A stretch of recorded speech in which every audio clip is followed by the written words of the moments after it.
Jungle. Assalamualaikum warahmatullahi wabarakatuh. Pertama-tama marilah kita panjatkan puji dan syukur atas kehadiran Allah SWT yang telah memberikan kita rahmat sehingga kita dapat melakukan presentasi pada hari ini.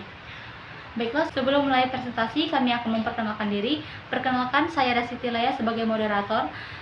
Dan di sini saya ditemani oleh rekan-rekan saya. Yang pertama ada Nyayu Hujat Rodia sebagai presentator pertama, lalu ada Revi Mariska sebagai presentator kedua, lalu ada Aina sebagai presentator ketiga, lalu ada Devi Febrianti sebagai presentator keempat, lalu ada Elita Amanda Putri sebagai presentator kelima, dan yang terakhir ada Desti Serina Yanti sebagai presentator keenam. Baiklah, pada presentasi kali ini kami akan membahas materi mata kuliah kita Pendidikan Pancasila yang bertema Pancasila sebagai pengembangan ilmu dan sistem etika yang terdiri dari 4 sub. Yang pertama, Pancasila sebagai dasar nilai pengembangan ilmu.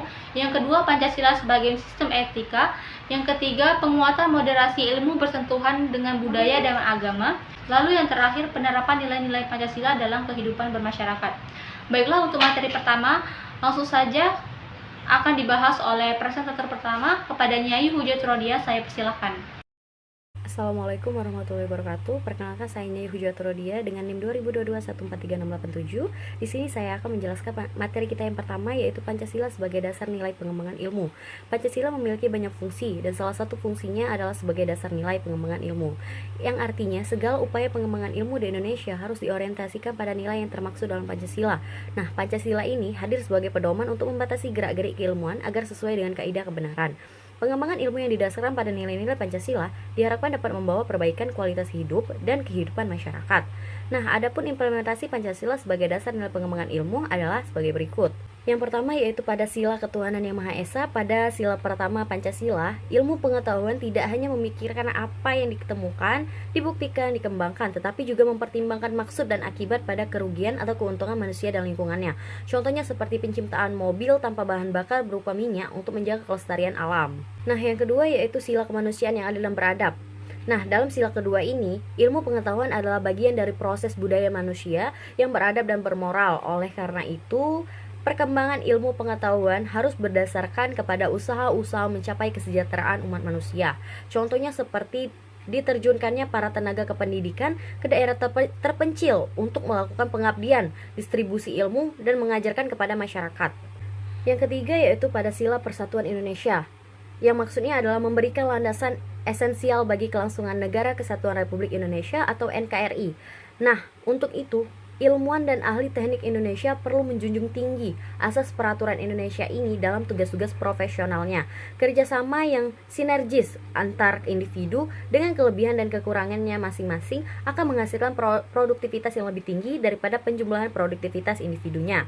Suatu pekerjaan atau tugas yang dikerjakan bersama dengan semangat nasionalisme yang tinggi dapat menghasilkan produktivitas yang lebih optimal. Nah, yang keempat yaitu sila kerakyatan yang dipimpin oleh hikmat kebijaksanaan dalam permusyawaratan perwakilan, yang maksudnya adalah memberikan arahan asas kerakyatan yang mengandung arti bahwa pembentukan negara Republik Indonesia ini adalah oleh dan untuk semua rakyat Indonesia. Setiap warga negara mempunyai hak dan kewajiban yang sama terhadap negaranya. Dan yang terakhir, yang kelima, yaitu sila keadilan sosial bagi seluruh rakyat Indonesia, yang artinya memberikan arahan agar selalu diusahakan tidak terjadinya jurang atau gap kesejahteraan di antara bangsa Indonesia. Sekian pemaparan dari saya dan akan dilanjutkan oleh teman saya yaitu presentator kedua kita. Baiklah, terima kasih Nyayu atas penjelasannya. Lalu untuk materi selanjutnya akan dijelaskan oleh Revi Mariska sebagai presentator kedua. Kepada Revi, saya persilahkan. Baik, saya Revi Mariska dengan NIM 2022143694. Di sini saya akan menjelaskan materi yang kedua, yaitu Pancasila sebagai sistem etika. Pancasila sebagai sistem etika diperlukan dalam kehidupan politik untuk mengatur sistem penyelenggaraan negara. Nah, beberapa alasan mengapa Pancasila sebagai sistem etika itu diperlukan dalam penyelenggaraan kehidupan bernegara di Indonesia. Nah, meliputi beberapa hal sebagai berikut. Yang pertama yaitu dekadensi moral yang melanda kehidupan masyarakat, terutama generasi muda, sehingga membahayakan kelangsungan hidup bernegara. Contoh, dekadensi moral antara lain. Yang pertama yaitu penyalahgunaan narkoba, yang kedua kebebasan tanpa batas, dan yang ketiga yaitu rendahnya rasa hormat kepada orang tua. Nah, yang kedua yaitu korupsi akan semakin merajalela karena para penyelenggara negara tidak memiliki rambu-rambu normatif dalam menjalankan tugasnya. Nah, yang ketiga yaitu kekurangan rasa berkontribusi dalam pembangunan melalui pembayaran pajak. Hal tersebut dari kepatuhan pajak yang masih rendah. Nah, yang keempat yaitu pelanggaran hak asasi manusia atau HAM dalam kehidupan bernegara di Indonesia, ditandai dengan melemahnya penghargaan seseorang terhadap orang lain. Yang kelima yaitu kerusakan lingkungan yang berdampak terhadap berbagai aspek kehidupan. Mungkin itu saja yang dapat saya sampaikan. Kembali ke moderator. Baiklah, terima kasih Revi atas penjelasannya. Lalu untuk materi selanjutnya akan dijelaskan oleh presentator ketiga kita, yaitu Aina. Kepada Aina, saya persilahkan. Assalamualaikum warahmatullahi wabarakatuh. Perkenalkan, nama saya Aina dengan NIM 2022143682. Jadi di sini saya akan menjelaskan tentang penguatan moderasi ilmu bersentuhan dengan budaya dan agama. Nah, jadi penguatan moderasi beragama menjadi salah satu indikator utama sebagai upaya membangun kebudayaan dan karakter bangsa. Nah, moderasi beragama juga menjadi salah satu prioritas di rencana pembangunan jangka menengah nasional. Moderasi rencana pembangunan jangka menengah beragama dapat dijadikan sebagai strategi kebudayaan untuk merawat Indonesia yang damai, toleran, dan menghargai keberagamaan. Nah, moderasi beragama adalah cara hidup untuk rukun, saling menghormati, menjaga, dan bertoleransi tanpa harus menimbulkan konflik karena perbedaan yang ada. Kondisi kehidupan keagamaan di Indonesia saat ini diwarnai oleh adanya perbedaan dalam pemeluk agama, yang selanjutnya membangun pengelompokan masyarakat berdasarkan pemeluk agama itu. Kondisi kehidupan keagamaan di Indonesia juga ditandai oleh berbagai faktor sosial dan budaya seperti perbedaan tingkat pendidikan para pemeluk agama, perbedaan tingkat sosial ekonomi para pemeluk agama, perbedaan latar belakang budaya, serta perbedaan suku dan daerah asal. Oleh karena itu, moderasi beragama dapat dijadikan jalan tengah di tengah keberagamaan. Mungkin itu saja yang dapat saya sampaikan. Saya akhiri, wabillahi taufiq wal hidayah. Wassalamualaikum warahmatullahi wabarakatuh. Baiklah, terima kasih kepada Ina atas penjelasannya. Materi selanjutnya akan dijelaskan oleh presentator keempat, kepada Devi Febrianti. Saya persilahkan. Assalamualaikum warahmatullahi wabarakatuh. Perkenalkan, nama saya Devi Febrianti dengan NIM 2022143696. Di sini saya akan melanjutkan penjelasan materi dari teman saya, yaitu bagian C, penguatan modernisasi ilmu bersentuhan dengan budaya dan beragama. Di sini saya akan menjelaskan yaitu upaya penguatan modernisasi beragama dapat menjadikan tradisi ritual keagamaan sebagai penguatan relasi antara agama dengan tradisi dan budaya masyarakat setempat. Tradisi ritual keagamaan merupakan dimensi ekspresif dari agama yang tertanam secara turun-temurun. Tradisi ritual keagamaan dapat dikelola menjadi medium kultural yang dapat menjadi sarana menyebarkan nilai-nilai kebangsaan. Modernisasi beragama berbasis toleransi, solidaritas, kebangsaan, dan kesetaraan. Selain itu, tradisi ritual keagamaan mengundang pesan-pesan moral. Modernisasi beragama budaya yang dapat menjadi pondasi kerukunan antar umat beragama.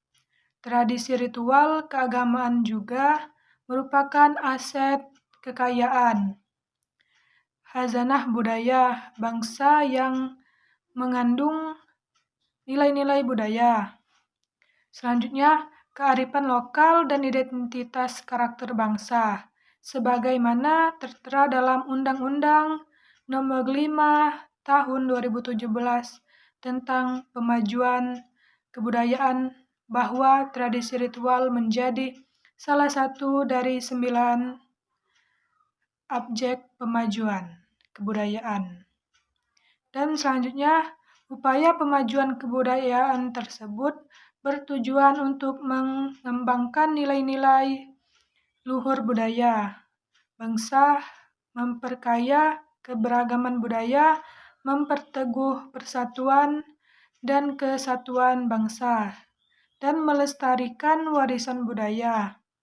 Di sisi yang lain, Indonesia selain budayanya yang sangat akan nilai-nilai agama, juga memiliki keberagaman dalam kebudayaan yang menjadi identitas masyarakatnya.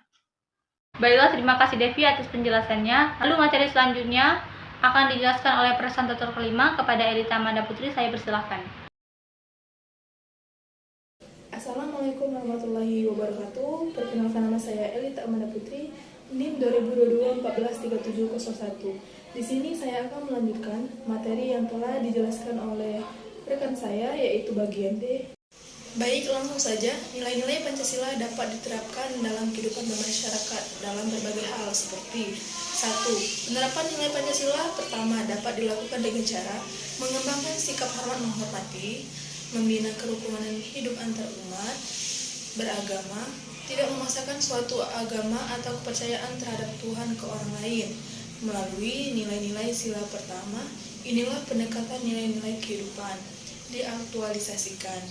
Yang kedua, penerapan nilai Pancasila sila kedua dapat dilakukan dengan cara menerapkan rasa toleransi antar sesama, saling menghormati dan menghargai, dan selalu bersikap adil kepada semua orang. Dimensi kemanusiaan yang mencakup dalam sila kedua ini secara ringkas dapat disebutkan bahwa sikap saling menghormati terhadap keyakinan sesama, hormat kepada martabat manusia, adanya komitmen moral terhadap eksistensi bangsa ini, serta terciptanya keadilan sosial bagi seluruh rakyat Indonesia.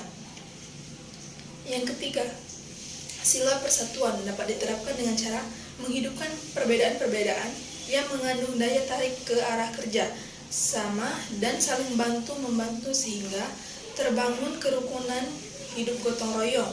Perilaku bekerja sama yang bersifat gotong royong ini telah lama dilakoni oleh orang-orang pedesaan.